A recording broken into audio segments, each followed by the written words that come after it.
Okay, so all we have to do today is go over the homework problems because no more lecture already, right? We are done learning. All you have now, what you're doing now is you're refining your skills so that when you take the test on Wednesday, you are a well-oiled machine.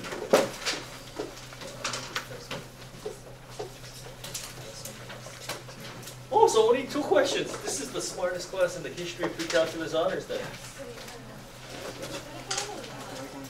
Well, if you have a lot of questions, then how come only 2 people came in for help this morning? And none of them in this class. So therefore, this is the smartest class. Okay, whatever. Whatever we have time for, then if you have, just table it for tomorrow then, right?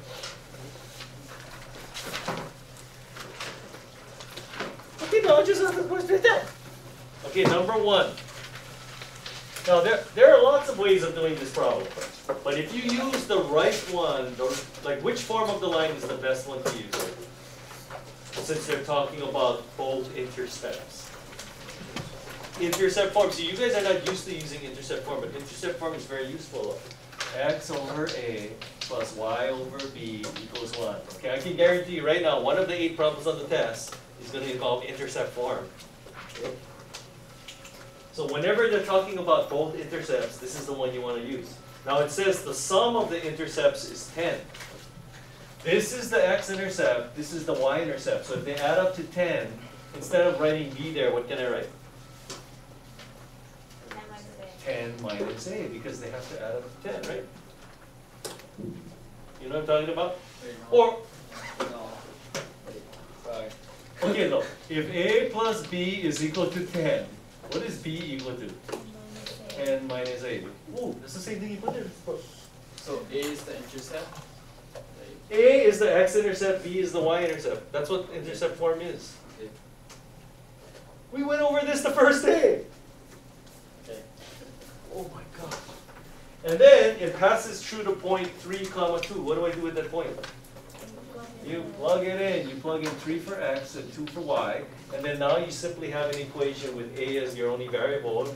Use your Algebra 1 skills to solve it. Now, do you want me to solve it? Yes. Because I love doing Algebra 1 in a pre-calculus honors class. Yeah? Okay, no, I love doing it. So multiply both sides by the least common denominator, and you get 3 times 10 minus a plus 2 times a is equal to a times 10 minus a. Did I do that correctly? Yes, because I'm the teacher. So you got 30 minus 3a plus 2a equal 10a minus a squared. Make one side 0, so you get a squared. Woo! Minus 11a plus 30, and that's factorable. So we get a minus 5, a minus 6. So a equals 5 or 6. Now this is what the other class said. They said, Mr. Park, I just kind of guessed and checked, and I came out with one of these answers. Yeah, but what about the other one? And again, for those of you who are guessing and checking, you're only getting it because I make the answer come out nice. What if I make a 17/3? Who's going to guess that? Or something with a radical in it. That's why you need a method that works all the time regardless of how nice or ugly the numbers are. You know what I'm talking about? So, yeah, but Mr. Park, what if on the test I guessed the right one? Then if you got 1 out, I'll probably give you 1 or 2 out of 8. Because you only got 1 answer. What tells you that there's 2 answers? Oh, the answer on the bottom. No, because you get a quadratic equation. A quadratic equation means you're going to have 2 answers. That's why you have to get it to that step. A lot of you, the guessing and checking, yeah, if I make the answers come out nice, you're going to get it. But if I don't make it nice, you're in trouble. Okay, now let's write the answer now. If a is 5, so what are the 2 equations of the lines? X over 5 plus y over 5 equal 1. And the other one's going to be x over 6 plus y over 4 equals 1. Box that, that's the answer. Yes, because it doesn't say what form to leave your answer in. You can leave it in any form. I just chose to write it like that on the bottom of the page, but those are correct. Everybody understand intercept form now? Garens, Barons, one of the 8 problems on the test, you're going to have to use, well, you don't have to use intercept form, but it's the most efficient. Okay, number 5.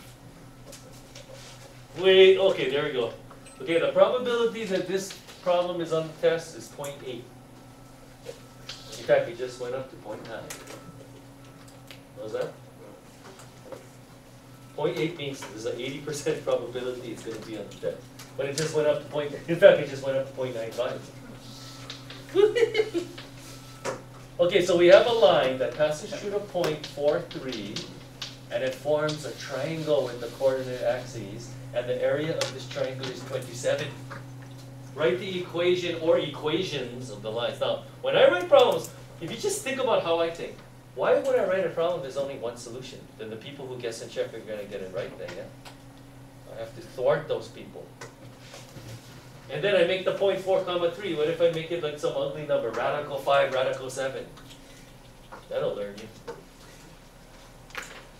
Okay, so, what do you think? What form of the line am I going to use? What's the best form here?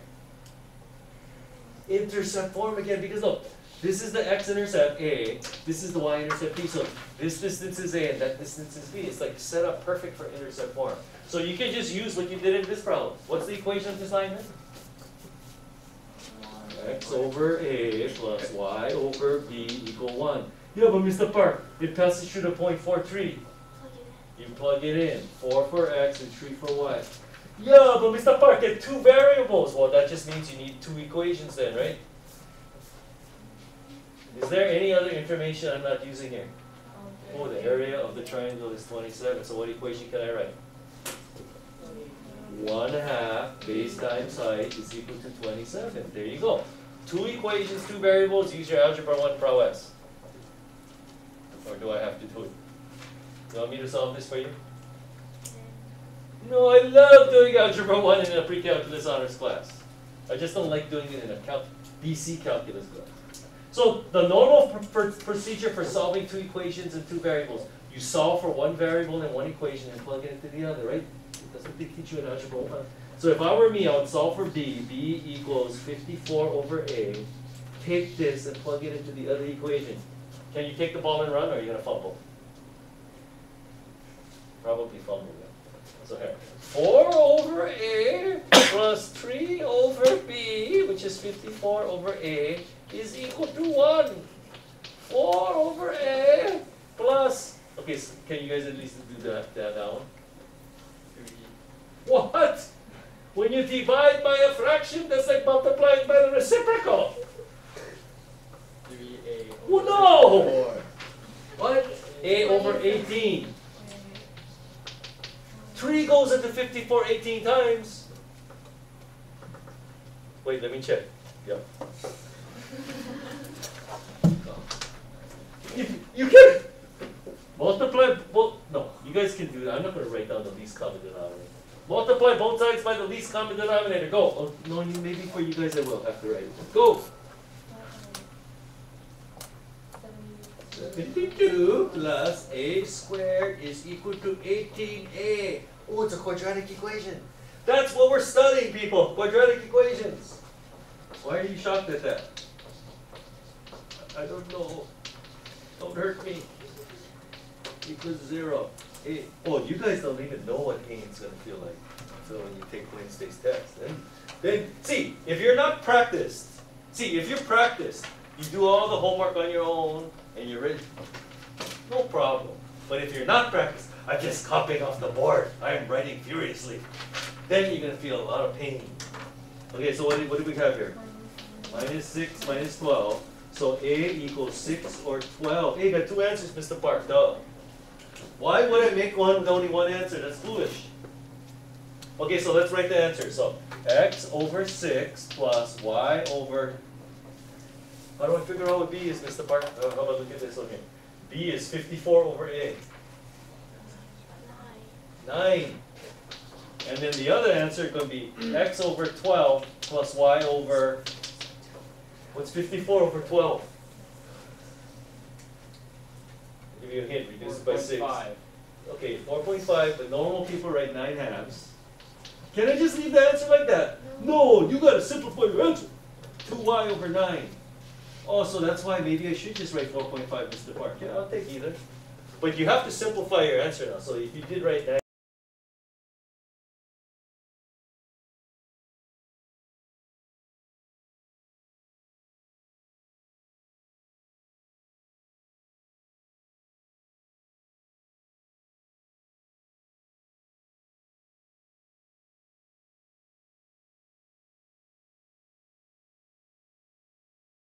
that well problem, you know how many people couldn't even come up with an answer? All you have to do is change the numbers on the calculator. You have it on your calculator already, right? Change the whatever to the 1.8 and the other one to the 340.3 and boom. I thought I could do it. Yeah, but you have to practice, people. Just like, if you guys, you ever heard of this sport called basketball? Do you think your coach is just going to put you in the game and you're just going to shoot it in? Or you got to go to practice and practice it? You can just show up for the game. How come you guys work so hard in sports, but then in class you just try to get by? When you're not even getting graded for the sport, but you're getting grades for the class, that's what's going to get you into college. Well, because otherwise I don't play, Mr. Park. That's foolish. Okay, next. I don't see anything written. Okay, let me guess. Sensing that this is period 4, which is now suddenly creeping very low on number 6. Okay. The probability that this problem is on the test, I already told you already, because we already had. Do you guys remember doing this problem? When we had a parabola and a tangent line? This is the second time you're gonna. The probability is 1 that it's on the test. You guys know what that means? It is on the test. There's no probability. There's no doubt. And didn't I tell you that the first time? So how come you guys didn't learn from it the first time? I didn't really think you meant it. Okay, you want to play that game? I believe I drew this picture last time too. If you have a parabola and a line that's tangent to the parabola, that means it intersects at only one point. What does that mean? You guys remember the other problem? Okay. No, see. I got this. B squared minus 4AC is 0. Exactly. The discriminant's going to be 0. Okay, but the hard part in this problem is you got to come up with the quadratic equation. How do you find where two graphs intersect? It rhymes with substitution. Okay, so substitute that. Is that the only way you can get answered? Okay, now this is a quadratic equation. Now how do you solve quadratic equations? You make one side rhymes with 0. 0. So make one side 0. Now watch what I do, because I did this in another class, which is befuddled. What? There's two x terms, so you have to combine the two x terms together. What? What was that? The bicep. What about my bicep? What? It's big. What about the bicep? I don't get it. Step by step. Oh, you want me to do it step by step? Yeah. Oh, yeah, time out. Okay, what if you had this? X squared plus x equal 3x minus 1. Can you do this? X squared minus 2x plus 1 equals 0. You bring the 3x on this side, so you bring this mx on this side. Yeah, but that's not a number, Mr. Park. No, if you bring it over, you're going to x minus mx. If I factor out the x, what's going to be left? Yeah, exactly. You have to be able to put it in quadratic form. You guys see that? Okay, whatever I'm showing you now, you know on the test, it's going to be the same thing, except it's kicked up a notch. Okay, now that I got a quadratic form, what has to happen so that you only get one solution as your answer? The discriminant got to equal 0. So b squared minus 4ac got to equal 0. You solve for m, and that's your answers. No, this concept about the discriminant being equal to 0 is super important in mathematics. You guys can take it from there, I'm sure, right? Can you see that there's going to be two answers? Now I know every year there's always people who go, yeah, Mr. Park, but I can just look at this and I can kind of tell what m is going to be already. Yeah, but on the test one, you're not going to be able to tell. So you have to have a technique where that you have to rely on. The discriminant is equal to 0. Okay, now we got time to do one more problem. Which one is it going to be? My guess, it's either going to be 4 or 7. That's my guess.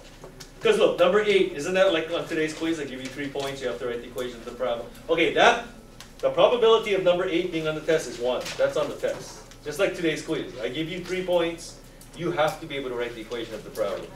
Number 9, we did that how many times? You guys use the math team secret, or did you do the negative b over a and the c over a way? Okay, it doesn't matter. But that concept is going to be on the test as well. So which one do you want to do? We got one more. Either 4 or 7. Pick one. 7. Wrong! No, that's okay, first of all, did you draw a picture? A parabolic arch.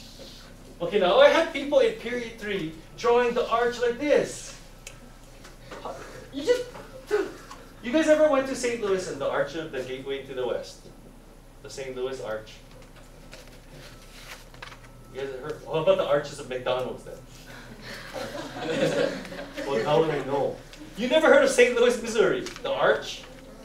The gateway arch? It's like this. That's like the Statue of Liberty. You heard of the Statue of Liberty? Yeah. But not the gateway arch. I saw it on pictures from No, let's just answer the question. What about the Golden Gate Bridge? I don't know. I don't know. Okay, we're wasting time. The arch looks this way, not the other way. Okay, now we got to put the origin somewhere. Where do you want to put the origin? Okay, here are 4 favorite spots. A, B, C, or D. It doesn't matter. Pick one. What? Okay, if I were me, I would pick here. But that's just me. Okay, therefore the vertex is what? 0, 100. And what's the coordinates at this point if it's 100 feet wide? 50. Now, isn't this exactly like today's quiz? If you know the coordinates of the vertex and I give you another point, can you write the equation of the parabola? Yes. Today's quiz, number 1? Yes. Yeah, just use vertex form. Y equal a times x minus 0 squared, just write x squared, plus 100. How do I figure out what a is? You plug in the point. So if I plug in 50 for x and 0 for y, you get negative 100 is equal to 2500a. So therefore, a equals negative 100 over 2500, which is equal to negative 1 over 25. So the equation of this parabola is y equal negative 1 over 25 x squared plus 100. Is that correct? Yes. I'm the teacher, yes. Okay, now we're going to answer the question. This is just like that baseball one we had. What is the height of the arch 20 feet from the center? So in other words, here's the center of the arch. If I walk 20 feet this way, how high is the arch going to be right there? How do I figure that out? Yeah, exactly. When x is 20, what is the y coordinate? So all you have to do is plug in 20 for x. I think you guys can do that, right?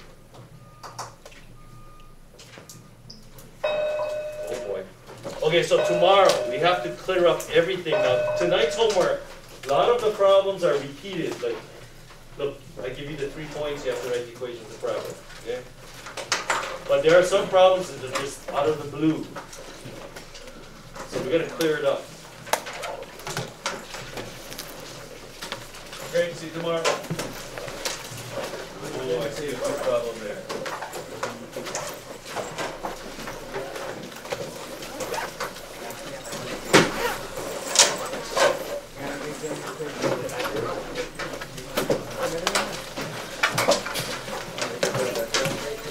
Hi, Mr. Park. Hello.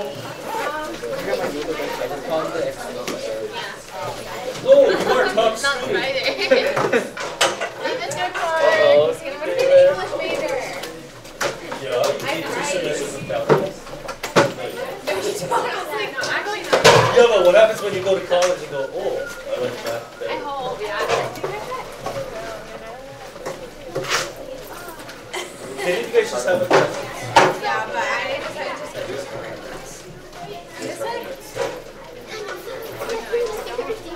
I never liked math, but I decided